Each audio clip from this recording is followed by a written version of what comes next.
ಈ ಪ್ರಶ್ನೆನ ಪುರ್ಸೊತ್ತಿದ್ದಾಗ ಕೂತ್ಕೊಂಡು ಮಾಡೋದಲ್ಲ. ಈ ಪ್ರಶ್ನೆ ಕೇಳೋಕ್ಕೆ ಪುರ್ಸೊತ್ತು ಮಾಡ್ಕೊಳ್ಳಿ.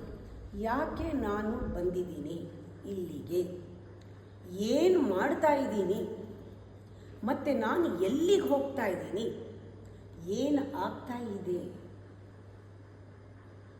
ಯಾವ ಮೋಡಲ್ಲಿ ನಾನಿದ್ದೀನಿ, ನಾನು ಎದ್ದಿದ್ದೀನ, ಮಲಗಿದ್ದೀನ, ಅಜ್ಞಾನದಲ್ಲಿದ್ದೀನ, ನನ್ನ ಸೋಲ್ಗೆ ನಾನು ಎಷ್ಟು ಹತ್ತಿರ ಇದ್ದೀನಿ, ನಾನು ಎಂಪವರ್ ಮಾಡಬೇಕು.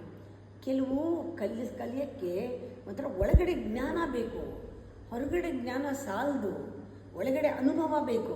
ಇದು ಒಳಗಿಂದ ಬರಬೇಕು. ಹೈ ವರ್ಷನ್ ಆಗಬೇಕಾದ್ರೆ, ನಾವು ಬೆಳಿಬೇಕಾದ್ರೆ ಯಾರೋ ಹೇಳಿದ್ರಿಂದ ಅಲ್ಲ, ಅದನ್ನು ನೋಡಿಕೊಂಡು ಹೈ ವರ್ಷನ್ ಆಗಬೇಕಾದ್ರೆ, ಬೆಟರ್ ವರ್ಷನ್ ಆಗಬೇಕಾದ್ರೆ ಅದು ಆಗ್ತಾ ಬರಬೇಕು ಒಳಗಿಂದ.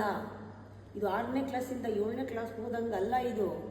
ಇದು ಜನ್ಮ ಜನ್ಮಾಂತರದ ಬೆಳವಣಿಗೆ.